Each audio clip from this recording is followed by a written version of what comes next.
Now that you've completely mastered SimCity 2000, the makers of the game seem to feel you're ready for a challenge. That's the only logical explanation for Scenarios 1 Great Disasters, the first add-on from Maxis for its incredibly popular SimCity 2000. This program takes many of the familiar disasters that you've come to know and love in SimCity and produces 10 additional scenarios to test your leadership. Some of them are based in reality: a hurricane in Homestead, floods in Davenport, fires in Malibu, and earthquakes in, you guessed it, San Francisco. Others represent fantasies we've all probably indulged in at one time or another. You can quell a riot by lawyers in Washington, D.C., a compelling argument for police brutality, I might add. In the Just Desserts category, Silicon Valley Technology develops a new microwave solar energy source, then is forced to rebuild when a system breaks down.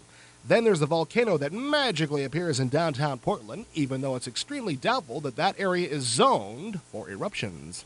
And now a word from our sponsors. You're a dashing hero dashing around a boat trying to keep hapless passengers from drowning in Merit Software's Sink or Swim. Check out the demo in this episode of IE. With stunning rendered graphics and sound, including an original soundtrack by the Fat Man, CD-ROM gamers were given a glimpse of things to come with the seventh guest. Now, Trilobite and Virgin cross yet another threshold of suspense as they take you back to Stoff's mansion to confront his evil legacy in the 11th hour. Check out the preview of this month's cover feature of IE. We now return you to the show. Like the regular SimCity 2000, the best way to begin with these new scenarios is to take things slow. When Mother Nature is wreaking havoc with a hurricane or earthquake, let the carnage finish, pause the game, then regroup. When faced with an ongoing problem such as rioting lawyers, cut the speed back to turtle. There's something they'll understand. Once you've gained some experience, you can go at a faster pace. There are a few other things you can do to make things a little easier. First and most important, be sure and set the game at no disasters before you begin any of these new scenarios. I learned that the hard way when an earthquake rumbled through just as I appeared to make some real progress cleaning up the after effects of Hurricane Andrea. Also, don't be afraid to take drastic measures to limit the area affected by your particular disasters. If the fires from your mystery volcano in downtown Portland appear to be in danger of spreading, call in the bulldozers and spread some fire breaks to contain the flames, even if it involves knocking down thriving homes and businesses. The odds are good that they were going to be destroyed anyway, and sacrificing them means you can save a lot more. The aftermath of the disaster is where the work really begins, since each scenario lays out a specific set of objectives you must accomplish in order to win. Since they all involve building your population back up to a certain level, it's imperative that you literally take care of business. Restore your power lines and rebuild your roads immediately. Businesses will fold if they're blacked out or if their employees don't have a way of getting to work.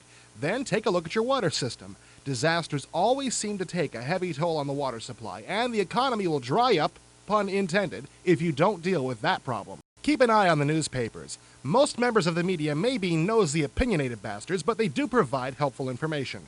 If the paper tells you that the public is clamoring for a new fire station or that a power plant is in danger of shutting down, react accordingly. It'll save you a lot of trouble further down the road. A couple of other notes. Since your Atlanta scenario doesn't include a military base, there's nothing you can do to stop that UFO that looks strangely like a one-eyed mechanical spider. Just contain the flames caused by his evil rays, and he'll eventually go away. You're also going to find that you don't have enough police or fire protection to deal with some of your disasters.